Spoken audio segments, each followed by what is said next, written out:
This channel supports Extra Life in its efforts to raise money for the Children's Miracle Network. For more information about how to donate and join in their efforts, go to the link displayed here. Extra Life. Play games, heal kids. What up, everybody? This is your boy Black Magus, and meant to make this video Sunday, but my sinuses have been kicking my ass, so, oh man, I'm having a rough day. This spring is not going pretty for your boy, but dealing with a couple of things. I didn't get a chance to show you guys, even though I'm still extremely excited about this, I didn't get to show you guys how really excited I was when I first heard about the news about Star Wars Rogue One, which is a standalone film being made that is coming in 2016. It's slated for December 2016. I love the holiday theme that they're doing with the Star Wars movies. Kind of reminds me of the fact that I saw Return of the Jedi for my birthday in 1983. And I'm wondering, was that movie released around there?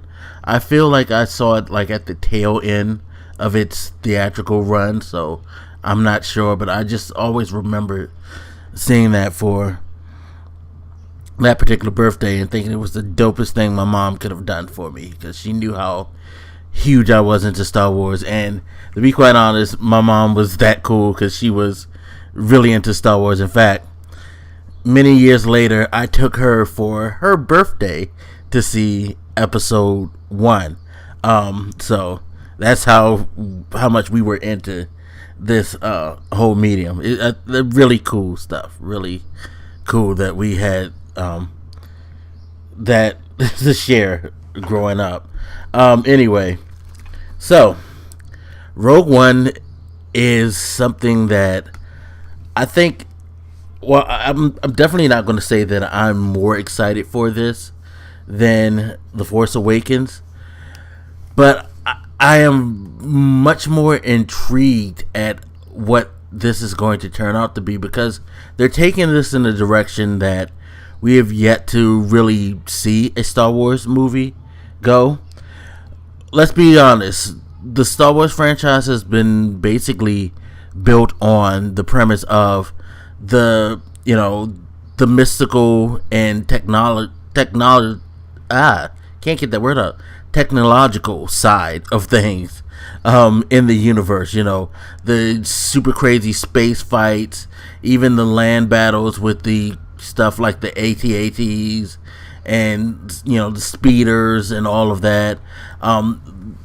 Jedi Knights versus Sith Lords, the crazy fights that they have using the Force powers and things like that. It's always been about those elements, but now we're going to have things scaled down to the human level, the part of where, and it's funny too, because I think one of the things that people don't ever truly mention when they talk about Star Wars Battlefront is how it broke things down, especially the original one, down to the simplistic level of these are soldiers versus soldiers on the battlefield. Yes, you did have the heroes and whatnot, you did have the vehicles, but a lot of the combat was engaged by the foot soldiers, the people who just carried guns. These weren't people who had force powers. That was always an appealing element to that game, at least for me. This is why this movie appeals to me, because there are no Jedi. There'll probably be some, land vehicles, probably some fighters and things like that. But from what they were saying, this is going to mainly just engage normal people fighting it out on the battlefield. The premise being that this group, Rogue One, is sent on a mission to get the plans for the first Death Star. It's being set right before, well, you have to assume it's being set right before episode 4, because it kind of wouldn't make any sense to put it way too far ahead and then they have access to the Death Star and then not do anything before, unless they're going to put out another movie where they talk about their first attempt at trying to take down the Death Star and how it didn't work or something like that. We'll see how that's going to go, because there's another standalone movie that I don't think they really talked about. They mentioned it, but there weren't any details from what I can remember over the weekend about that one. So hopefully next Star Wars Celebration we'll hear more about that one, because they're setting up this thing called the Anthology. That was what was tagged to Rogue One. Basically, it seems like this is going to be their movie standalone type of thing, whereas you have the expanded universe in the books. I guess for the movies, anything that's not going to be directly related to each other in sequence is going to be called Anthology. We'll see how that goes, but I like that idea. I really do like the idea that they're going to start taking leaps into other areas, because they can go a lot of places like the books did. You know, like how the books would go into stuff like Darth Maul's history. They would go into Boba Fett's life, and you get a better understanding of Boba Fett as a character and things like that. I'm really curious to see where else they're going to go. They can go a lot of places within the universe. You can see a lot of things happen. I mean, hell, just off the new Force Awakens, you can probably get a better history if you wanted to off of some of the newer characters like Finn and what have you. Or you can get like an anthology that displays the importance of Jakku, why Jakku is what it was, in The Force Awakens, where its importance came. I can see a lot of things they could do. They could do a lot with that, but I'm really glad that they're doing Rogue One this way, because we never really get to see the side of those people who aren't bigger than life in the whole series. The people who, through this whole rebellion, whole struggle, all they had to rely on were their blasters and, their determination. Things like that. We're gonna get a, really brought down to the basic levels of war type movie. And what's even better is that they're using people who've done movies like Saving Private Ryan, Black Hawk Down.